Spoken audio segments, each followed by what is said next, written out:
Assalamualaikum and selamat sejahtera. My name is Nadiatul Nabilah binti Hassan Nudin. Today I will present about background of COVID-19 and introduction of air transportation. Coronavirus disease or COVID-19 is an illness caused by an acute respiratory. It was first identified amid an outbreak of respiratory illness cases in Wuhan City, Hubei, China. It was initially reported to the WHO on December 31, 2019. On January 30, 2020, the WHO declared the COVID-19 outbreak a global health emergency. On March 11, 2020, the WHO declared COVID-19 a global pandemic. The pandemic is not just a health crisis, it's more to an unprecedented social-economic crisis. Every country will be stressed if they have been touched by the virus because it has the potential to create devastating social, economic, and political effects that will be left deep and long-standing scarred. World Health Organization (WHO) is responsible for the health of the people. Social economy recovered by the UNDP and the Global Humanitarian Response Plan and working under the leadership of the UN resident coordinators. 20 December 2020, 93,309 total confirmed cases and 437 deaths in Malaysia. There are four strategies used to break out the chain of COVID-19, which is movement control, physical distancing, border control, and self-protection. The COVID-19 not just impact human health but also economy of the world. During the beginning of the pandemic, all transportation use in Malaysia was affected and experienced a decline in performance due to the government order implementing the Malaysian Government Movement Control Order (MCO) to prevent this COVID-19. After the government gave the flexibility to implement transportation service, various regulations set by the government that they must implement and comply with to control this COVID-19 pandemic. The national aviation institutions like AirAsia, Mas Malindo is experiencing various challenges and problems in this pandemic situation. They try to solve the problem to ensure the company is not bankrupt. The challenges they are faced are rising costs, decline air safety, and airport security system. They try to plan strategy to continue to achieve the set goals even in this challenging situation to ensure that their flight service runs smoothly and safely. The airlines will ensure that all passengers follow the standard operating procedure (SOP) to prevent the spread of COVID-19 among employees and passengers. We know that various airlines have laid off workers in this pandemic situation to minimize costs. It can affect the workers and make them easy to face stress, emotional problems, and panic in this situation.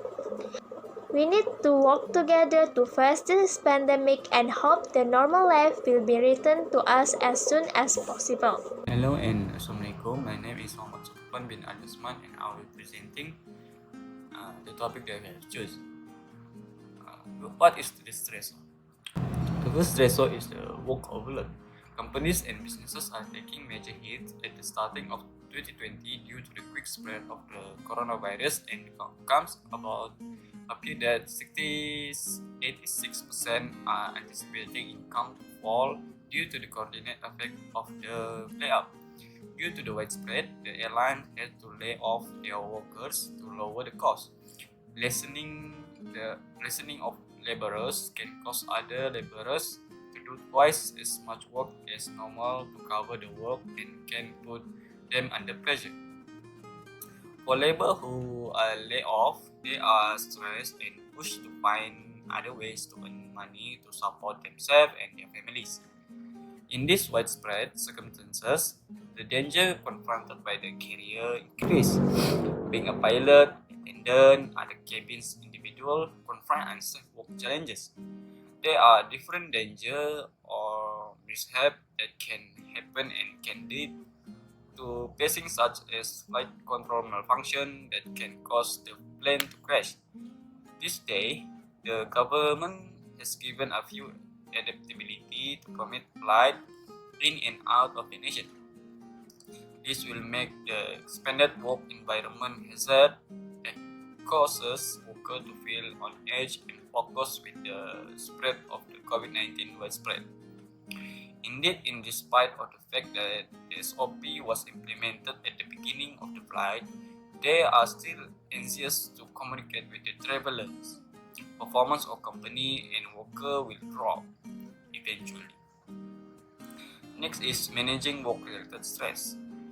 The primary step to manage the work overburden is to set particular limit on the amount of work we are able to handle. The most perfect way to decide what our particular limit are to first get into our current workload. The more data you deliver employees about few of forms they consider unjustified, the more likely you are to defer that recognition. Do not anticipate quick outcomes about.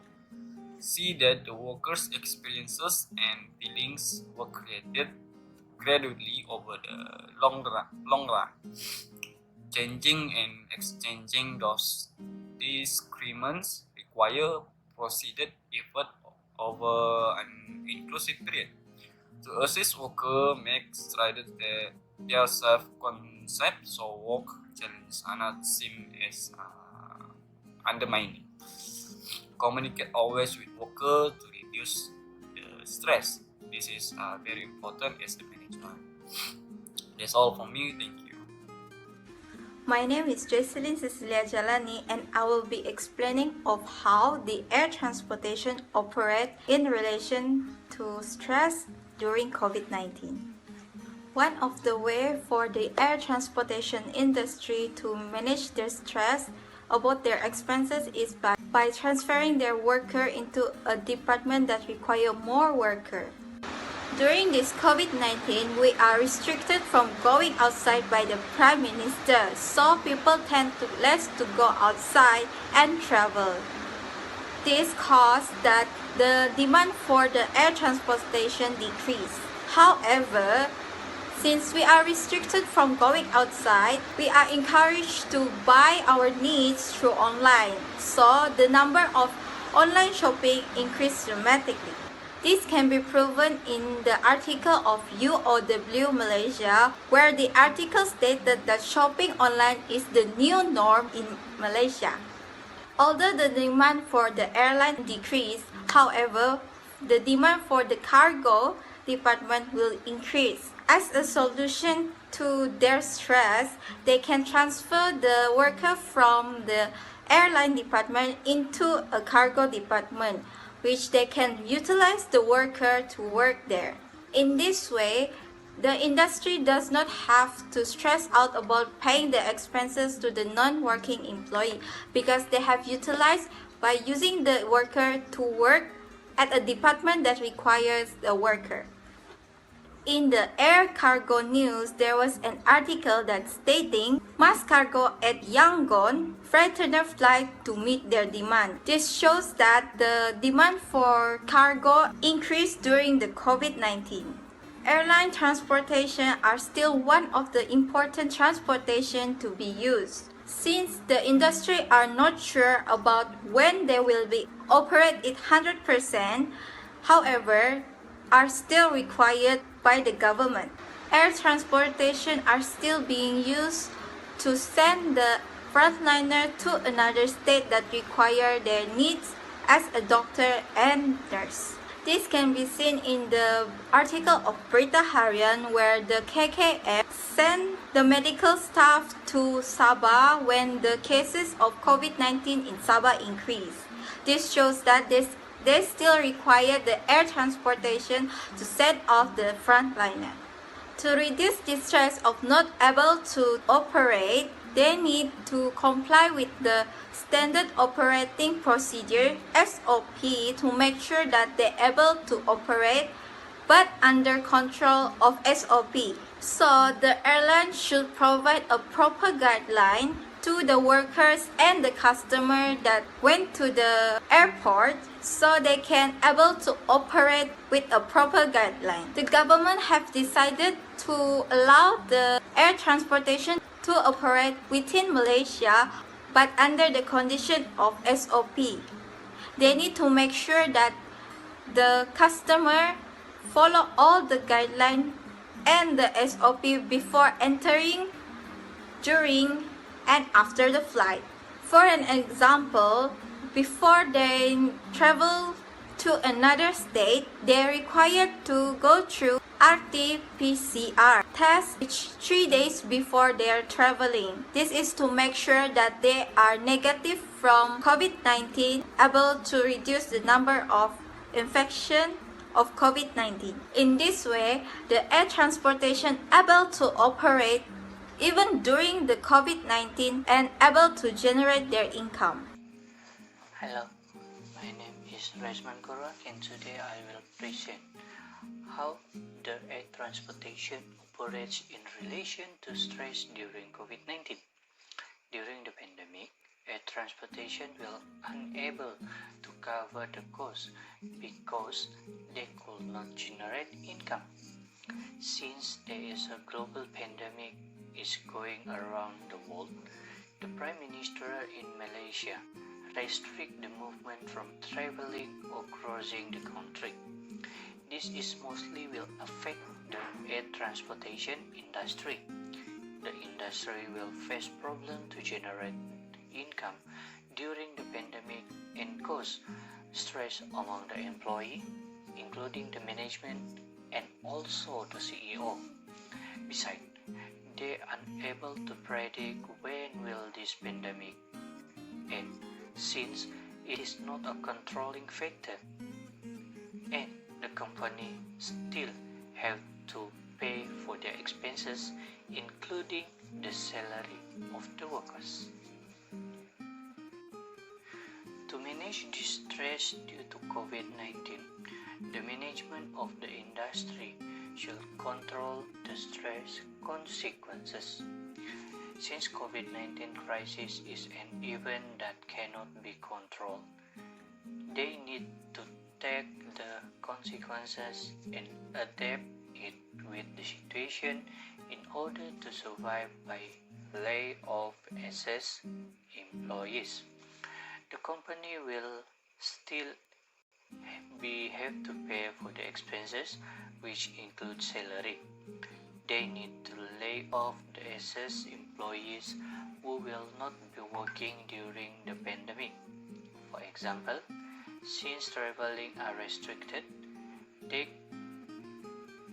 should lay off some of flight attendants to reduce the cost to pay for their salary. Flight attendants will not be working during the pandemic, but the company still have to pay for their salary. Thus, removing the employees who will not be working should be able to reduce the stress of the management to bear their company costs. This can be seen in happening in Air Asia company, where they lay off number of workers to reduce costs. In the news Trade Times, it is stated that the layoff of hundreds of workers is a survival in the air industry severely affected by the COVID-19. This is to reduce the expenses that the company have to pay during the pandemic. That's all from me. Thank you.